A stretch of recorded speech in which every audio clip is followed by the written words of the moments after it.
comunicação muito inferior às crianças típicas. E aí, quando eu falo comunicação, gente, lembrem, eu não estou falando de vocalização, nem de falar. Tem criança que fala, mas não comunica. Bastante criança que fala, mas não comunica. Então, quando eu estou avaliando o autismo, gente, eu não avalio não é se ele fala, não. É se ele comunica. São duas coisas diferentes. Resposta a nome. Criança olha quando eu chamo pelo nome, ela já entendeu que quando eu chamo ela tem que olhar para mim? E outra, às vezes ela entendeu, gente, mas ela escolhe olhar. Ela escolhe olhar. Porque tem muita criança que não olha e não responde para o nome por uma questão comportamental. Se você fala assim, João, não olha. Você fala assim, João, olha o chocolate. Vu. Na hora ele olha, né? Então a gente tem que lembrar que resposta ao nome nem sempre é uma incapacidade de responder, mas é uma preferência em observar ou interagir ou buscar outras coisas que não estejam na esfera da interação social. Então a gente tem que lembrar que muitas vezes é uma escolha. Outra questão é os gestos, são os gestos. Não só em frequência, mas também em qualidade e diversidade. Vamos lembrar, nem todas as crianças no espectro autista têm todos esses sintomas, mas muitas delas não vão ainda saber dar tchau com 1 ano de idade, não vão saber mandar beijinho ali com 12, 14 meses, não vão saber apontar por volta entre 10 e 14 meses, não vão saber ainda fazer gestos de falar assim, não. Gestos que são comunicativos e que são sociais. Esse negócio é perigoso, cara. Tô com medo de tropeçar aqui. Já quase. Então, a gente tem que lembrar que esses gestos não são simplesmente gestos que a criança utiliza porque ela aprendeu que em tal contexto ela tem que usar tal gesto. Ela utiliza para comunicar, para aumentar o engajamento social, para aumentar a reciprocidade, para ter uma comunicação mais eficaz. Que é o que vocês estão fazendo, muitas de vocês aqui nesse momento, enquanto eu falo, que faz assim, ó. Né? Que é para mostrar para mim, tipo assim, eu tô entendendo, pode continuar aí, não tá falando bobeira não. E é bom que vocês dão uma balançadinha e falam, opa, beleza, tá passando. Né? Obrigado, gente. Né? Faz sentido. E aí eu contratei um monte de gente para ficar balançando a cabeça para ficar encorajado. É isso. Vocês acham que eu trouxe a equipe aqui para quê? Né? Enfim. Mas esses gestos, gente, a gente tem que lembrar que eles são atos comunicativos fundamentais. Fundamentais. Quem já foi no introdutório já ouviu essa conversa que eu estou dando aqui, né? Imagina, Tiago, baixinho, até que é bonitão, só que é meio baixinho, mas é bonitão. Aí tá o Tiago lá, vou mamãe que fica menos problema. A esposa está muito longe, deixa pra lá. Então, imagina, o Tiago chega ali e vai tentar chegar na Laura. Oi, Laura. E aí, tudo bom? Vamos fazer alguma coisa hoje? Não? Você não quer sair, fazer alguma coisa? Porcaria, eu não li a aliança. Mas entende? Ó, Tiago é gente boa, Tiago é um cara inteligente, é muito mais baixo que a Laura, mas é bonitão. Mas e aí? Tem uma coisa esquisita com o Tiago. O Tiago anda aqui, ó, parece o Forrest Gump. Entende? O que é isso? Isso é gestual também, gente. Cadê o movimento biológico? Vocês estão vendo que quando eu falo, eu fico mexendo a mão aqui para vocês olharem para mim e não dormirem. E funciona. Porque quando eu fico balançando, faço assim, vocês balançam a cabeça mais para mim. Então, a gente tem que lembrar que os gestos de demanda definem não só a capacidade da criança de fazer imitações ou de fazer os próprios gestos, mas também a capacidade da criança de compreender a função da linguagem. Ajudam a criança a compreender que ela é capaz de trocar mensagens com o interlocutor. Porque toda vez que ela aponta água, ela ganha água. Então ela aprende que ela controla aquele cara ali, ó. Eu controlo aquela tia ali, ó. Aí fica parecendo uma metralhadora, né? Tuc, tuc, tuc, tuc. E ganha tudo que aponta. Então, o que ela está desenvolvendo? A capacidade de entender que ela comunica com o interlocutor. Quantas crianças com autismo vocês viram que só apontam quando a gente faz assim? Qual você quer? Não é? E aí ela só aponta quando eu coloco 2 objetos e pergunto qual você quer. Se eu mudar a frase, já não aponta mais. Isso quer dizer o quê? Que a criança aprendeu a apontar, mas não aprendeu que o apontar é um ato comunicativo. Então ela não faz demanda com apontar ainda. E aí depois que a gente aprende que a gente pode comunicar através de gestos, aí nós começamos a fazer gestos que são muito mais descritivos. Eu amo você um tão assim. Ele está lá longe. Ele não está pedindo lá longe, ele está mostrando que é lá longe. Então já é muito mais descritivo para enriquecer e melhorar a qualidade da comunicação. Depois disso, o que a gente tem? Aí nós temos os gestos que são muito mais de reciprocidade social, para mostrar que a gente entendeu, para mostrar que a gente está participando, para mostrar que o outro está sendo aceito ou não aceito. E aí começa aquela coisa de, por exemplo, ela não está gostando da palestra, cruzou o braço aqui, ó. Falei uma besteira aqui, ela não gostou. Entende? Ela está só com frio mesmo. Mas falando sério, assim, a gente tem esses atos que em casal, né, vocês sabem bem que isso funciona toda hora, né? Aquela coisa do homem. O que aconteceu? Tá tudo bem? Tá tudo bem. Não, mas eu tô vendo que você tá diferente. Não, não tem nada, aconteceu nada. Mas você vê que a pessoa tá com aquela cara assim, você vê a expressão facial, que também faz parte. E aí a gente tem também, na próxima eu vou mostrar, expressão facial. Então, todos esses gestos comunicativos, incluindo a expressão facial, têm uma função social. E aí não adianta a gente trabalhar gestos sem trabalhar função social. Não adianta a gente trabalhar gestos sem trabalhar comunicação. E não adianta a gente trabalhar imitação se a gente não faz a criança perceber que ela tem que imitar em contextos naturais, compreender a função daqueles comportamentos para que ela possa imitar na hora certa, do jeito certo, com a pessoa certa. Não é? Então, a gente, para isso, tem que ensinar a imitação de forma mais ampla e generalizada. Eu vou discutir um pouco mais disso mais para frente. Então, o que a criança faz quando a gente ignora ela? Tem uma tarefa do próprio Eidos que você engaja com a criança e de repente deixa a cara fechada, séria e ignora para ver como é que a criança vai reagir. E aí? Uma criança típica, ela tentaria sorrir de volta, tipo, oh, não, eu sou seu amigo, não fica bravo comigo não. Ela tentaria te convencer a melhorar a sua atitude em relação a ela. Muitas vezes as crianças com autismo não reagem. É tipo, problema seu. Né? Não estou falando que não seja útil eu falar problema seu de vez em quando, mas, entende? A gente tem essa questão de compreender as regras sociais sutis.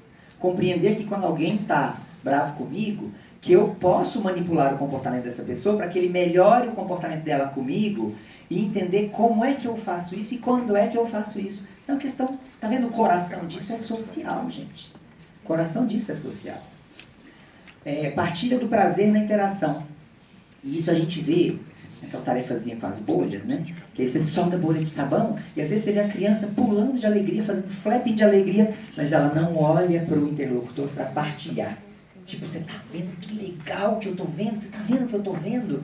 Então ela tem prazer na interação, mas não necessariamente ela partilha esse prazer que ela sente. Esse é um outro aspecto frequentemente presente no autismo. Mostrar coisas, partilhar o interesse. A criança muitas vezes no espectro do autismo, ela tem interesse, ela busca o que ela tem interesse, mas ela não partilha com você o que ela tem interesse. Ela não vai buscar você para mostrar, ó, o que eu tenho. Nem seja falar assim, eu tenho, você não tem, que é outra questão social, né? Então, mostrar é uma outra coisa que frequentemente a gente não tem nas nossas crianças ou tem uma frequência menor. Então, dentro da comunicação social, apontar, pedir ajuda, buscar, e muitas vezes as nossas crianças fazem o quê quando elas precisam de ajuda? Sei lá, ela quer abrir um pote, ela joga o pote no chão, ela tenta enroscar o pote, ela tenta rolar o pote, mas ela não entrega o pote para alguém para que a pessoa abra para ela. Muitas crianças no espectro têm esse comportamento. Ela quer pegar um brinquedo, o que ela faz? Escala a estante. Ao invés de chamar, ou de apontar, ou de buscar pela mão. Tem muitas crianças que já têm esse comportamento, mas muitas não têm ainda. Contato visual. Em termos de frequência e qualidade, o engajamento visual nem sempre é presente. Muitas vezes a criança ainda não entendeu que ela pode comunicar através do olhar. E quando compreendeu, nem sempre ela entendeu quanto tempo eu tenho que olhar para a pessoa. Em que circunstância eu tenho que olhar para a pessoa. Para que serve eu triangular o olhar? Né? Porque, senão... Tá vendo? Ela já tá, tipo, o que esse cara tá me olhando? O que esse louco, entende? Então, a gente tem que lembrar que existe uma questão da modulação do olhar também, que é social, que é a compreensão. Por exemplo, ela tá, olha só que interessante a reação. Ela tava olhando pro lado, eu parei sério e olhei pra ela. No começo ela ficou meio tipo, busted, alguma coisa estava acontecendo errado. Aí depois ela deu um sorriso, tipo assim, eu sou sua amiga? Fica legal comigo? Que é uma manipulação social do meu estado de humor, não é? E aí, isso tudo por quê? Porque ela já percebeu que tem um olhar que é atípico. Pô, o cara tá falando para 200 pessoas e parou e ficou me fixando. Tem uma coisa errada aqui. Já tá até arrumando cabelo. Sou casado. Então, vocês vejam que tem um comportamento social aí ligado também a esse contato visual. Ao contato visual. E tem muita. E hoje é interessante porque hoje o Valentim, e aí não sei se vocês sabem, tem 10 anos que eu trabalho com autismo, e o Valentim, meu filho mais velho, que tem 3 anos e 10 meses, e só quem sabe qual a idade exata em meses é pai de criança com autismo, foi diagnosticado com autismo faz 2 anos, quando ele tinha 1 ano e 10 meses. E hoje, quando você fala para ele, Valentim, olha no olho das pessoas, quando você fala com elas, ele fala, não gosto, papai. É ruim, papai. Então, assim, hoje ele consegue verbalizar que ele sente um incômodo de olhar no olho. E aí, existe uma questão que é sensorial e que é de incômodo, mas que faz parte muito importante do cotidiano, né? Até para que as pessoas levem a sério o que você está falando. E aí, muitas vezes, a frequência ou a qualidade é afetada. Mostrar, eu já falei. Expressões faciais dirigidas. Então a criança faz expressão de contente, mas ela não faz expressão de contente pra você. Ela faz expressão de bravo, mas ela não vai necessariamente, tipo assim, ó, tô bravo com você. Não é tô bravo. Tô bravo com você. Às vezes você vê a criança tá brava, mas ela não tá dirigindo pra você. Ela fica brava, sai pro canto e fica ali, e aí ela anda brava, mas ela não vai parar pra você, tipo assim, puta, é com você mesmo, o negócio é com você. Entende? Então, expressões faciais dirigidas. Outra coisa, integração do olhar com outras comunicações. A criança, às vezes, ela fala fluentemente, ela tem um bom gestual, compreendeu a função da linguagem, mas quando ela fala com você, ela não olha no olho. E olhar no olho é de extrema relevância do ponto de vista social, para a pessoa saber que você está prestando atenção. Né? Em inglês, o pessoal até chama pay attention, pagar atenção. Né? Eu até lembro que quando eu estava me explicando essa expressão, um gringo até pegou para mim e fez assim, ó, pay, pegou, fez como se fosse dinheiro, pay attention, estou pagando pela sua atenção, prestar atenção. Em inglês é pagar atenção. E aí, se a gente não interage com o olhar também, eu não estou pagando atenção. Parece que eu não estou engajado com você de verdade. Eu estou comunicando, eu estou entendendo, mas parece que eu não estou nem aí para você, ou parece que eu não estou engajado direito. Então, essa integração do olhar também é muito importante. Ainda dentro da esfera de comunicação social, a gente tem os comportamentos durante iniciações sociais do interlocutor. Eu inicio com a criança, ela vai responder? Ela vai dar continuidade? Ou ela não vai nem responder? Ou ela não vai estar nem aí quando eu inicio? Ou ela vai ignorar porque ela está interessada em outra coisa mais do que interagir comigo? E aí, é claro que crianças típicas também vão ignorar muitas vezes, mas a frequência é diferente. A frequência é diferente. E a resposta é diferente. Muitas vezes a criança típica ela vai ignorar, mas ela vai ignorar tímida, escondendo atrás. A criança com autismo, às vezes, ela vai ignorar focando em outra coisa, buscando um ganho secundário de focar em um objeto que interessa mais, ou uma outra coisa que interessa mais do que aquela interação em si. Tem a resposta à atenção compartilhada e iniciação da atenção compartilhada, que é, quando eu mostro alguma coisa, ele vai olhar, ele vai observar, Ele vai prestar atenção quando eu virar para ele e fizer assim, ó. Ele vai olhar quando eu fizer só assim, de forma mais sutil. Ele vai compreender que eu estou querendo direcionar meu olhar para o olhar dele para o mesmo olhar para o mesmo lugar que o meu olhar está. E a qualidade e a frequência, né? A criança às vezes ela responde quando eu faço as formas de condução do olhar dela na direção que me interessa, ou seja, quando eu inicio a atenção compartilhada, ela olha, mas às vezes ela não inicia a atenção compartilhada, porque ela não tem interesse social em compartilhar. Então ela não vai mostrar para você, ó, isso aqui está muito legal, tal. Outra coisa, qualidade das aberturas, das iniciações sociais. Qualidade. Muitas vezes você vê criança com autismo iniciando interação social, empurrando o coleguinha, ou brincando com o avião no rosto do coleguinha, ou abraçando forte demais, ou ficando perto demais da zona de conforto do coleguinha. E aí é aquela situação que incomoda, né? Olha lá, você dá aquela retraída. Então, a gente tem uma zona de conforto. E se a criança não tem essa compreensão, a qualidade da abertura social, da iniciação social, não é a mesma. Às vezes a gente tem criança que inicia, mas que inicia de forma inapropriada. E aí o que acontece na vida prática? Ela inicia a interação social, mas ela é aversiva para outra criança. E por ser aversiva, o que vai acontecer? Quando ela chega perto para iniciar, a criança foge. E aí, quanto mais ela foge, menos ela inicia, porque não funciona. E aí eu inicio menos, porque não funciona. A criança com autismo vai parando de iniciar, porque ela sabe que não funciona. As crianças típicas vão se afastando, porque sabe que não vai dar certo, ou que é aversivo para ela. E, gente, a gente começa a pagar o preço duplo dessa interação social, que é frequência de iniciação da criança com autismo diminui, mas a frequência de resposta e de iniciação das outras crianças também diminui. E aí a gente tem todo aquele efeito cascata em todas as esferas do desenvolvimento. Qualidade geral da interação social é o último aspecto. Porque às vezes ele tem a frequência, mas tem alguma coisa estranha. Às vezes é difícil interagir com a criança, às vezes não flui. E aí aqui nesse item que a gente fala disso. Aí temos aí os comportamentos restritos e estereotipados. É possível fechar um diagnóstico de autismo com pouquíssimos comportamentos restritos e estereotipados. Mas não é possível fechar um diagnóstico de autismo sem comportamentos e dificuldades de comunicação social. Entende?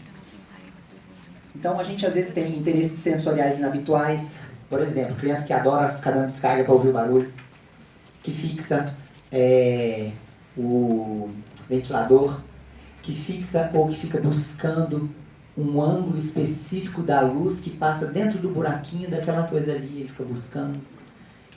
Comportamentos repetitivos com objetos ou sem objetos. Então a criança brinca de carro? Brinca, mas toda vez ou quase toda vez ele brinca do mesmo jeito. Movimentos de mão ou postura, e aí tem o flapping, tem estereotipia de mão, tem aquela de ficar olhando a mão, de ficar observando movimentos. Tem às vezes uma postura um pouco diferente, tem a ponta do pé, enfim. Interesses repetitivos, então ela tem fixos, né, umas fixações, e entonação de voz alterada. Às vezes a criança fala, mas fala com entonação de voz diferente. Então, por exemplo, esses tempos atrás, eu fui ver uma criança em Curitiba. E o menino, olha, atenção compartilhada, jogo de faz de conta super simbólico ali, sem objeto substitutivo, super abstrato, conseguindo partilhar o jogo, seguindo e iniciando as comunicações de atenção compartilhada. Então, um monte de coisa muito bacaninha. Mas ele falava assim quando conversava com a gente. E aí já era suficiente para não dar certo, para ele sofrer bullying na escola, para as crianças não quererem interagir com a mesma frequência com ele. Então a gente tem que lembrar que a entonação também é uma outra coisa que às vezes a gente tem no autismo. Por que eu estou trazendo isso tudo? Para deixar claro para a gente aqui, para a gente refletir, que o coração do autismo é a questão social. É orientação social, iniciação social, reciprocidade social, engajamento social, frequência de iniciação social. Esse é o coração do autismo. Esse é o coração do autismo. E isso tem que estar claro na nossa mente todo dia que a gente sai para trabalhar com as nossas crianças, porque senão eu foco na coisa errada. Senão eu não trabalho coisas que são absolutamente necessárias. E aí eu desenvolvo comportamento, mas não desenvolvo funcionalidade. Eu ganho em respostas de testes de QI, mas não ganho em qualidade de vida e engajamento com os outros. E aí, muitas vezes a criança, quando eu não desenvolvo essa orientação social, esse interesse social, ela fica dependente da terapia para aprender. Porque ela não aprendeu a aprender. Ela não aprendeu a observar o outro. Ela aprendeu que quando eu dou tal antecedente, ela tem que olhar. E isso é muito diferente, tá? Então, uma coisa importante para a gente lembrar é que essa questão da comunicação social é genética. Então aqui a gente tem gêmeos dizigotos, segundo o Google. Então, gêmeos não univitelinos. Eu duvido, mas o Google falou que é, então a gente acredita.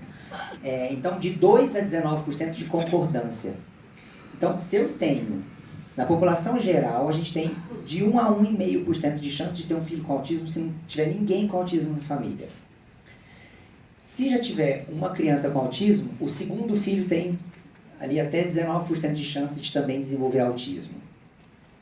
Agora, se os gêmeos são monozigóticos, ou seja, se eles partilham a mesma carga genética, ou uma carga muito similar, eles têm até, dependendo do estudo, 90% de chance de, se uma criança for diagnosticada com autismo, a outra também ser diagnosticada com autismo.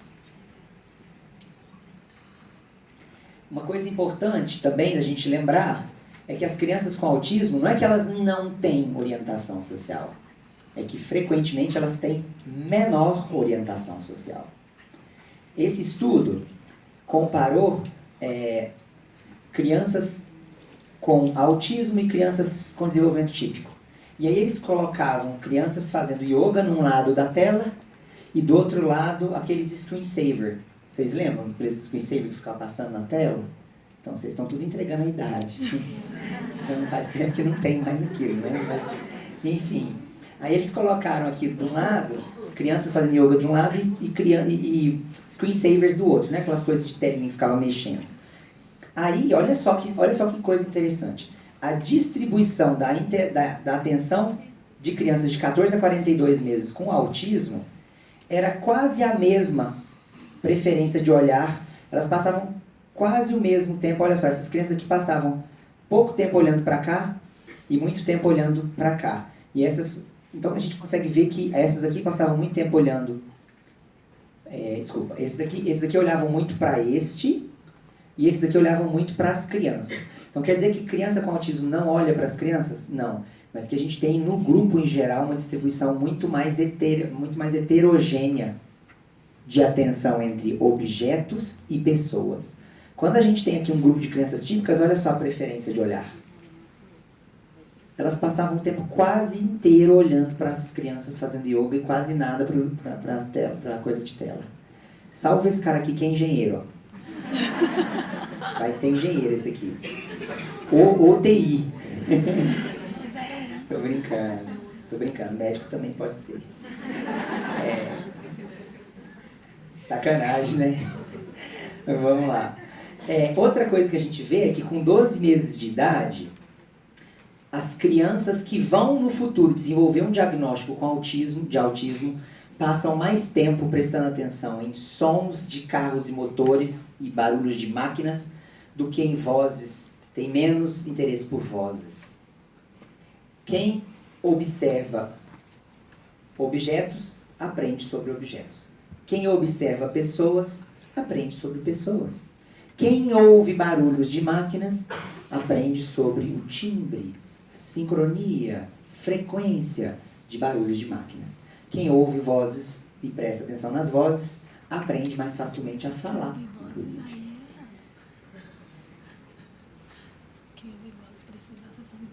Então, gente, o que acontece? Essa aqui é uma curva de desenvolvimento, essa aqui é uma linha de desenvolvimento ideal, tá?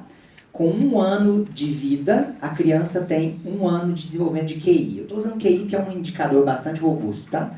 Então, o quociente intelectual de uma criança de 1 ano, teoricamente, é 1 ano. Na prática, a gente tem uma zona que é considerada típica. Então, não tem uma criança de 1 ano não necessariamente vai ter um QI de 1 ano, ele pode ter 90% disso. Então, a criança pode ter 10 meses e meio e ainda ser considerada como uma criança típica, né, de desenvolvimento cognitivo. Ou ela pode ter feito 13 meses e meio de desenvolvimento intelectual em 1 ano de vida e ser considerada típica também. Agora, o que acontece com o autismo? Nós temos que o engajamento social atípico afeta a orientação social, afeta a qualidade desse engajamento social. Então, crianças que têm mais dificuldades nesse engajamento social e de compreensão dessa situação social, elas observam menos. Observando menos, elas não aprendem a imitar com a mesma frequência, porque quem não olha, não aprende a imitar. Não estou vendo aquilo, estou vendo objetos. E quem não aprende a imitar, não aprende comunicacão. Eu preciso melhorar isso aqui, né? Comunicacão não dá. Então, desenvolve menos comunicação, porque é observando o outro que eu vejo que quando ele olha para mim, ele está querendo dizer alguma coisa, que quando ele aponta, ele quer dizer alguma coisa. Então, se eu não desenvolvo a comunicação, a fala também atrasa. Se a fala, a comunicação, a orientação e a imitação estão afetadas por esse atraso, eu também vou geralmente ter atraso no jogo, e porque eu não pratico o jogo de forma ampla, diversa, variada, contínua, eu tenho atraso de motricidade fina e grossa, porque eu tenho às vezes muitos interesses específicos e não pratico essas variações. Então, gente, eu quero que vocês compreendam aqui claramente a proposta desses pesquisadores que existe uma questão central que causa um efeito cascata em outras esferas do desenvolvimento. Por isso que enquanto eu não trabalhar a questão central do autismo, que é a de orientação social, engajamento social, iniciação social, esta criança vai ser dependente de terapia para aprender. No dia que eu viro as costas, ela perde múltiplas oportunidades de aprendizado. E aí os atrasos vão se acumulando. Aí eu trabalho motricidade com aquela criança, aí você tem lá, sei lá, TO, ou a psicomotricista que trabalha em motricidade fina ou grossa, trabalha, tirou todos os atrasos, pronto, dou alta para a criança, volta aqui 3 meses, tem um monte de atraso novo. Porque ela não necessariamente aprendeu a observar, imitar, engajar, interagir, ou interagir com a mesma qualidade. Isso não acontecendo, ela começa a acumular novos atrasos. Então, a questão principal que eu quero trazer para vocês aqui é que a questão social é o coração do transtorno do espectro do autismo. É a questão social, a comunicação social, é o coração e tem que ser o coração da nossa intervenção. E nem sempre é, e não era absolutamente a questão central das intervenções iniciais. As intervenções iniciais eram muito mais para garantir respostas cognitivas. Eu não estou falando que a resposta cognitiva não seja importante, porque se eu não tenho uma capacidade cognitiva de acompanhar e de processar e de compreender, a questão social também vai ser afetada. Mas não adianta eu focar numa coisa só. E aí a gente tem, né, muitas pessoas que trabalham com autismo e que ficam ensinando a criança a parear tudo, né? Aí ensina aquelas coisinhas cognitivas. Aí ele monta quebra-cabeça, pareia imagem com imagem, aí pareia bloco com bloco, aí tem aquelas pastinhas de pareamento, né? Aí põe lá as pastinhas e pareia, passa a página para pareia. E aí eu até costumo brincar com o seguinte, gente. Se a criança com autismo, no futuro, não for trabalhar numa fábrica de meias, tem muito pouca utilidade a gente ficar ensinando a criança a parear.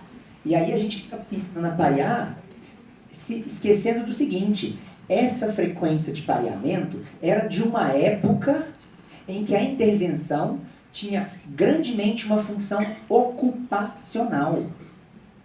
Porque eu precisava garantir que aquele adulto no futuro ocupasse o tempo dele de forma funcional para não fazer disruptivos, para não fazer comportamentos inapropriados, porque a gente não tinha tecnologia suficiente para garantir um desenvolvimento que permitisse integração real na sociedade.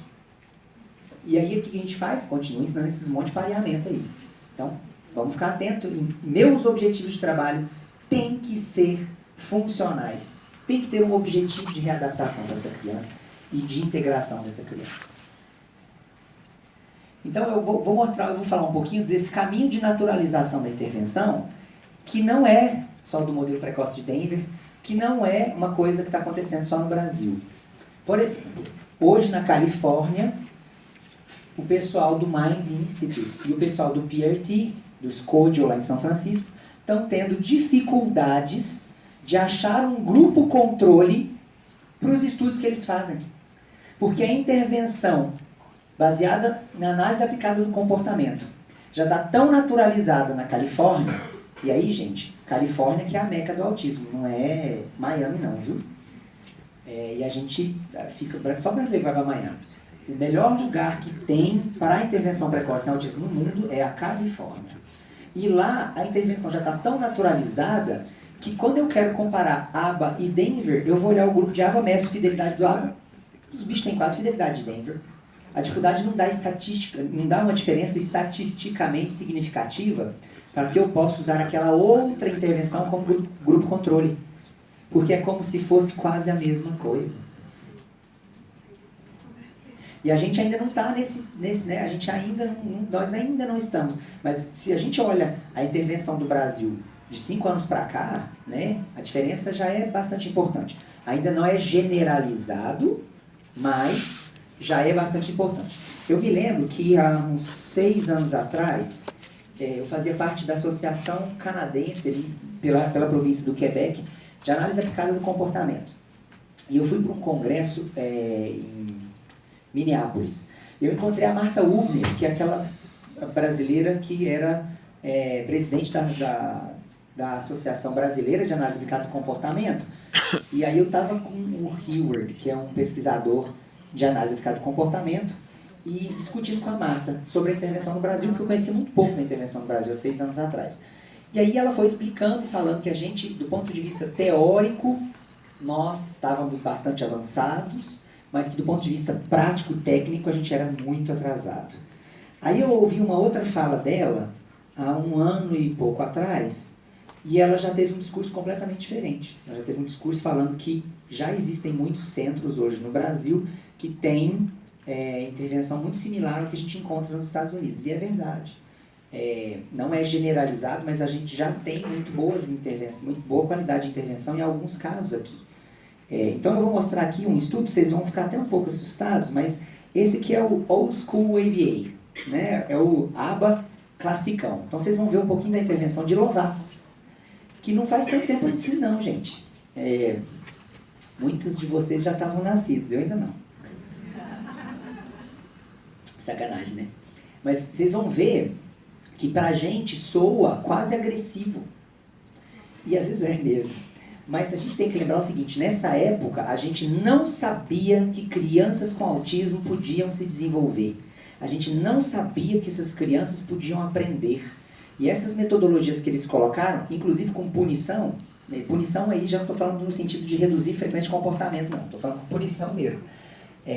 Punição não no sentido comportamental, mas no sentido brasileiro, vó com varinha da goiabeira do termo. Sem varinha da goiabeira, mas quase. E a gente usava, inclusive, essas estratégias para